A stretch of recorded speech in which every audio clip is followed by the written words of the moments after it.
नमस्कार दोस्तों, आपका स्वागत है आर्ट ज्ञान कला यूट्यूब चैनल पर। भारतीय कला के बारे में और पूरा संक्षिप्त विवरण इस वीडियो में आपको मिलेगा। तो भारतीय कला क्या है और भारतीय कला में कला का अर्थ से लेके कला की परिभाषा और कला का वर्गीकरण, ये सभी इस वीडियो में बात होगी। अगर आप कला अध्यापक बनना चाहते हैं तो यहीं से स्टार्ट किए होंगे, या कला के तत्व। तो आपको इस चैनल पे स्टेप टू स्टेप पूरा कला की तैयारी कराया जाएगा, जो कि पूरा निःशुल्क रहेगा। स्टेप टू स्टेप कराया जाएगा, कोई इसमें दिक्कत नहीं होगी। तो हमारे चैनल पे नए हैं, सब्सक्राइब करें, बेल आइकन दबाएं। आइए स्टार्ट करते हैं। कला का अर्थ। कला का अर्थ। अब कला का अर्थ क्या है, आप लोग कमेंट में ज़रूर लिखिएगा, अपने अपने मत जरूर दीजिएगा। कला का अर्थ यानी कला जो है कल धातु से मिलके बना है, ये आप जानते ही हैं, ठीक है। क्योंकि कला का अर्थ को समझाने के लिए किसी भी कार्य को देखें, कला क्या है इसको देखें तो किसी भी कार्य को पूरी कुशलता या निपुणता से संपन्न करना कला कहलाता है। जैसे मूर्ति बनाना जो होता है, चित्र बनाना, भवन निर्माण, मंदिर बनाना, गीत सब गाना यानी संगीत का, काव्य रचना, इन सभी को कला कहते हैं। तो गीत गाना कला तभी कहा जाएगा, या किसी भी चीज़ को कला तभी कहा जाएगा जब, जैसे गीत गाना कला तभी कहा जाएगा जब गीत सुमधुर हो, लय ताल के साथ गाया जाए। इसी प्रकार काव्य तभी कहा जाएगा जब वह अच्छे से लिखा गया हो। नाटक, चित्र, मूर्ति आदि का जो निर्धारित है उसको, उसमें सत्यम शिवम सुंदरम का रूप झलकता हो, ठीक है। जब उसमें अर्थ, रस, भाव, रूप की सुंदरता निस्पत होती हो, दिखाई देती हो, तो वहाँ पे कला का अर्थ आता है, कला कहा जाता है। तो कला शब्द का प्रयोग अगर देखिए, अब देखिए कला कल धातु से मिलके बना है, ठीक है। और इसे आर्ट, आइटम और कला को संस्कृत में कला संस्कृत शब्द का कला जो है वह संस्कृत का शब्द है। कला शब्द का प्रयोग सर्वप्रथम ऋग्वेद में हुआ है और कला संस्कृत भाषा का शब्द है। इसकी व्युत्पत्ति कल धातु से हुई है। यहाँ पूछा जाता है कल धातु, किस धातु? तो कल धातु से। तो कल धातु से हुई है। कल धातु में जैसा कि आप जानते हैं धातु जो होती है संस्कृत का, दोहिया, चपा, चदंड, रुध, हिपरा, चची, ब्रू, सस, जी, मथ, मुस, नी, ह्री, कृस, वह, यह सभी 16 धातुएं होती हैं संस्कृत की। तो कल धातु से ये बना है, जिसका अर्थ होता है प्रेरित करना। कुछ विद्वान इसकी उत्पत्ति कण धातु से भी मानते हैं। ये कण है, ठीक है। कण धातु से भी इसके विद्वान इसकी निष्पत्ति मानते हैं, और जिसका अर्थ क्या होता है? प्रसन्न करना। क्या होता है? प्रसन्न करना, ठीक है। तो इस प्रकार से कला का अर्थ हम जान सकते हैं। कला की परिभाषा क्या होती है? कला के परिभाषा के लिए बहुत विद्वान का अलग अलग मत रहा है, क्योंकि कला ऐसी चीज़ ही है, इसको एक प्रकार से डिफाइन नहीं किया जा सकता। तो जो पुराने विद्वान थे, जैसे प्लेटो हो गए, अरस्तु हो गए, क्रोचे हो गए, टाल्स्टाय हो गए, हेगेल हो गए, रस्किन हो गए, या रविन्द्रनाथ टैगोर की बात कर ले, जयशंकर प्रसाद की बात कर ले, मैथिली शरण गुप्त की बात कर ले, ये सभी अपने अपने विद्वान जो है ये अपने अपने मत दिए हैं कि कला का क्या परिभाषा है, कला किसे कहते हैं, ठीक है। और आप भी विद्वान हो, आप अपने मत कमेंट में दे सकते हो कि कला का क्या अर्थ है या कला किसे कहते हैं। तो डिटेल में जितना ज़्यादा आप अपने भावनाओं को लिख सकते हो, अपनी भावनाओं को व्यक्त कर सकते हो, वही कला है, ठीक है। तो प्लेटो के अनुसार देखें, अब यहाँ पे प्लेटो के अनुसार देखेंगे। तो अब देखेंगे कला की परिभाषा। तो विद्वानों ने अलग अलग मतभेद दिए हैं। तो प्लेटो के अनुसार कला की क्या परिभाषा है? प्लेटो ने कला के बारे में क्या कहा है? पूछा जाता है कि कला सत्य की अनुकृति है, ये किसने कहा है? तो प्लेटो ने कहा है। ऐसा पूछा जाता है।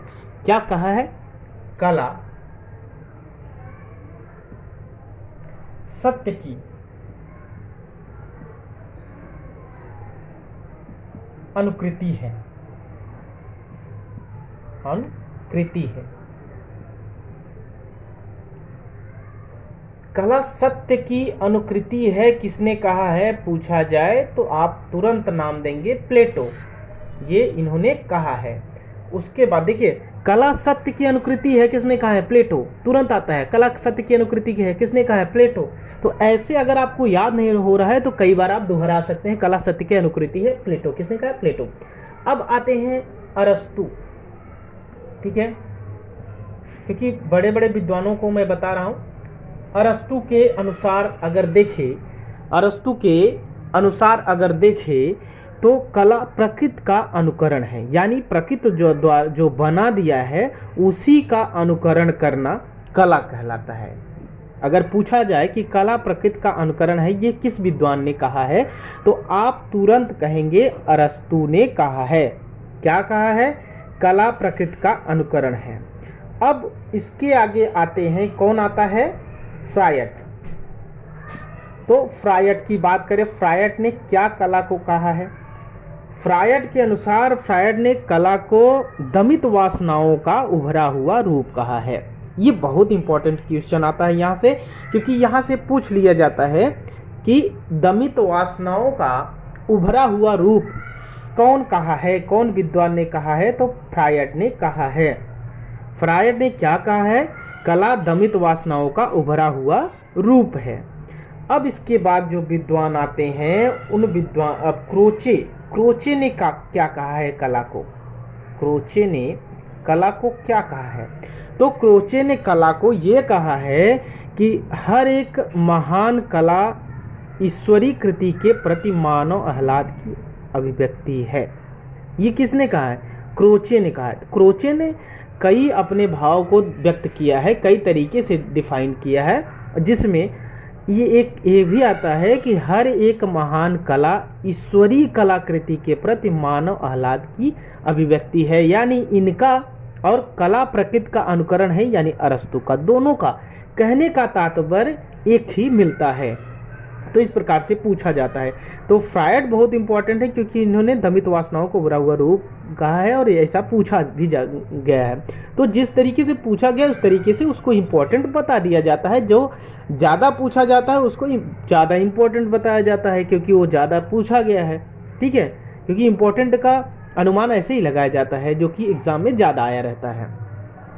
अब बात आती है कि अगर पूछे तो टॉलस्टॉय के अनुसार कला क्या है, या पूछ ले कि कला भाव को क्रिया, रेखा, ध्वनि या शब्द द्वारा इस प्रकार अभिव्यक्त करती है जिसे देखने या सुनने वाले के मन में वही भाव उत्पन्न हो जाए। जैसे अगर कोई पेंटिंग बना दिया है, ठीक, अगर कोई पेंटिंग बना दिया है और पता चला आप उसको देखे, आपको अच्छा लगा, तो आपको भी मन हो जाए कि मैं भी अब कला बनाऊंगा। तो यही चीज कहा है, किसने कहा है? टॉलस्टॉय। टॉलस्टॉय ने क्या कहा है? अब यहाँ पे विद्वान का नाम लिख दे रहा हूं, ठीक है। टॉलस्टॉय ने क्या कहा है?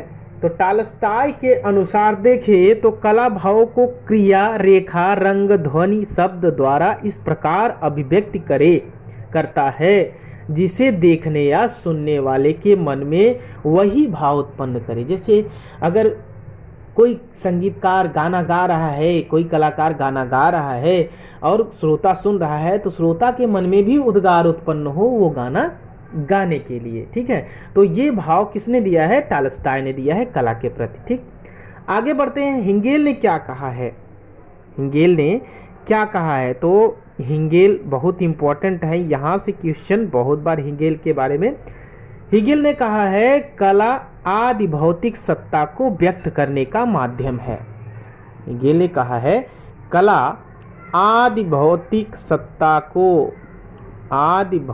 सत्ता को, यानी जो इस समय हमारी आवश्यकताएं हैं, आदि भौतिक सत्ता को व्यक्त करने का व्यक्त करने का माध्यम है, माध्यम, ठीक है, वह जो माध्यम है वही कला है। यानी हेगेल ने कहा कला आदि भौतिक सत्ता को व्यक्त करने का माध्यम है। अब यहाँ हम देखिए रस्किन ने क्या कहा, रस्किन ने कला को क्या कहा, तो रस्किन ने कला को क्या कहा, रस्किन के अनुसार देखें तो कला में मनुष्य अपनी भावनाओं की अभिव्यक्ति करता है, अपनी भावनाओं को, जैसा कि मैंने कहा आपसे कि कमेंट में अपने भावनाओं को व्यक्त करें, अपने अपने भावों को कमेंट में व्यक्त करें। तो ये रस्किन ने भी कहा कि कला में मनुष्य अपनी भावनाओं की अभिव्यक्ति, यानी उनके अंदर जो इच्छाएं हैं, उनकी भावनाएं हैं, उस अभिव्यक्ति को प्रस्तुत करना, अभिव्यक्ति करना, ठीक है, उस भावनाओं को अभिव्यक्त करना यानी प्रस्तुत करना कला है। यह किसने कहा है? रस्किन ने कहा है। यहाँ पे बहुत इंपॉर्टेंट ये चीज आ जाती है। अब बात करें रविंद्रनाथ टैगोर की, तो रविंद्रनाथ टैगोर कला में मनुष्य अपनी अभिव्यक्ति करता है, कला में मनुष्य अपनी अभिव्यक्ति करता है। यह किसने कहा? रविंद्रनाथ टैगोर ने। जयशंकर प्रसाद के अनुसार देखें तो ईश्वर की कर्म शक्ति का संकुचित रूप जो हमको बोध के लिए मिलता है वही कला है, जयशंकर प्रसाद ने कहा। यहाँ पे देखिए जितना आपको यहाँ पे व्हाइट बोर्ड पे बता दिया गया बहुत इंपॉर्टेंट है, ठीक है। आगे मैथिली शरण गुप्त ने भी कला के बारे में अभिव्यक्ति जताई। उन्होंने कहा कि अभिव्यक्ति की कुशल शक्ति ही तो कला है, जो अपूर्ण कला की पूर्ति है, ठीक है। नीत्शे ने भी कला के बारे में कुछ कहा है, उसको देख लेते हैं। कला जीवन के कड़वे अनुभवों में से व्यक्त होता है, यानी कला जीवन के कड़वे अनुभवों से मुक्त का माध्यम है। क्या कहा है कि कड़वे अनुभवों से मुक्त का माध्यम क्या है? कला है। तो कला कई प्रकार के होते हैं, कला को कई प्रकार से जीवन जीने की ही, जो जीवन जीने की शैली है उसे कला करते हैं। जीवन जीना ही कला है, तो हम कुछ भी कर सकते हैं, ठीक है। अब कला का वर्गीकरण की बात आती है, तो कला का वर्गीकरण आपको नेक्स्ट वीडियो में पूरा डिटेल से बताया जाएगा। ये वीडियो कैसा लगा, या इसी क्रम में ऐसे ही कंटिन्यू आगे वीडियो चलना चाहिए, इसके बारे में अगर आपका यस है तो यस लिखिए कमेंट में, चलना चाहिए लिखिए कमेंट में। और ऐसे ही वीडियो आपको स्टेप टू स्टेप मिलता रहेगा, पूरा सिलेबस कंप्लीट करा दूंगा दोस्तों।